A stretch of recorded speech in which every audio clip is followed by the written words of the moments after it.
नमस्कार, आप देख रहे हैं भारत एक्सप्रेस। मैं हूं आपके साथ स्वाति शुक्ला कुमार। बड़ी खबर का रुख कर लेते हैं। पाकिस्तान में लश्कर का आतंकी ढेर कर दिया गया है।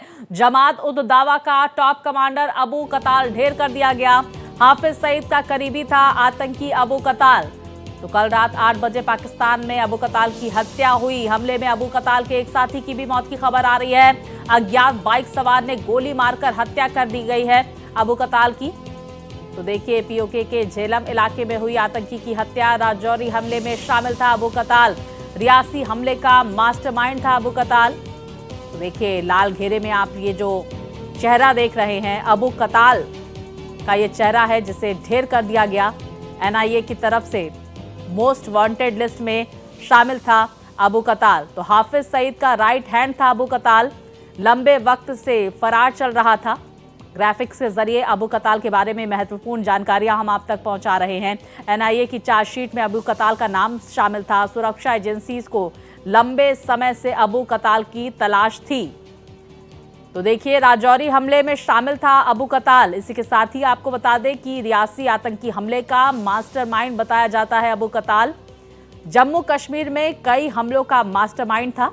लगातार इस तरह की वारदातों को जम्मू कश्मीर में अंजाम देने की फिराक में था। पीओके में अबू कताल को ढेर कर दिया गया। अज्ञात हमलावर की तरफ से बाइक सवार यह हमलावर अबू कताल पर ताबड़तोड़ गोलियां बरसाता हुआ नजर आया।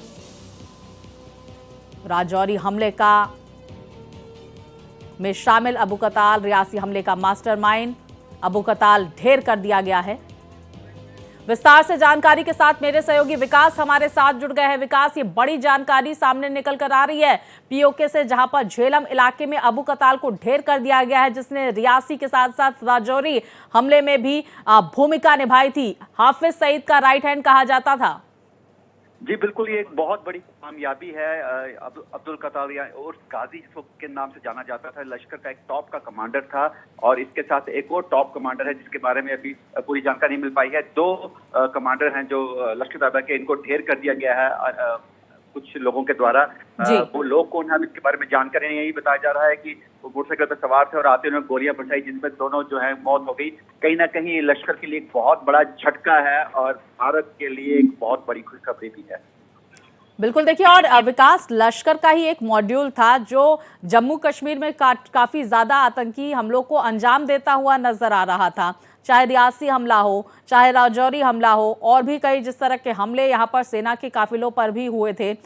इस पर अब यहाँ पर एक बड़ा, जिस तरह से आपने जिक्र किया, एक बड़ा डेंट है। हालांकि हमलावर कौन है इसकी तलाश वहां पर की जा रही होगी, लेकिन पीओके में मौजूद था ये शख्स। किस तरह से, कितने बजे हमला हुआ है, किस तरह से यहां पर इस हमले को उसने अंजाम दिया बाइक सवार शख्स ने, क्या जानकारियां सामने निकल कर आ रही हैं?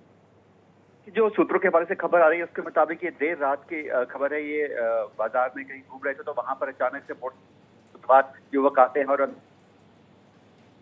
की मौत हो रही है। मैं आपको बता दूं, पिछले काफी समय से पीओके में भी कई ऐसे गुट हैं, लश्कर के गुट है, हिजबुल गुट है, जिनमें उन अपने आप को बड़ा दिखाने के लिए लगातार लड़ाइयां चल रही हैं। जिसमें काफी आतंकवादी, जो टॉप के आतंकवादी मारे गए हैं, ये भी उसी घटना से मिलता जुलता लग रहा है। लेकिन जिस तरह से भी हो और जैसा भी हो है, लेकिन ये एक लश्कर को बहुत बड़ा झटका है, क्योंकि पीओके से बैठकर वो लगातार जम्मू कश्मीर में कई आतंकवादी हरकतों को अंजाम दे रहा था, जिसपे कहीं ना कहीं अब ये आहिस्ता आहिस्ता वो चीजें खत्म हो जाएंगी। बहुत शुक्रिया आपका विकास, तमाम जानकारी हमारे दर्शकों तक पहुंचाने के लिए।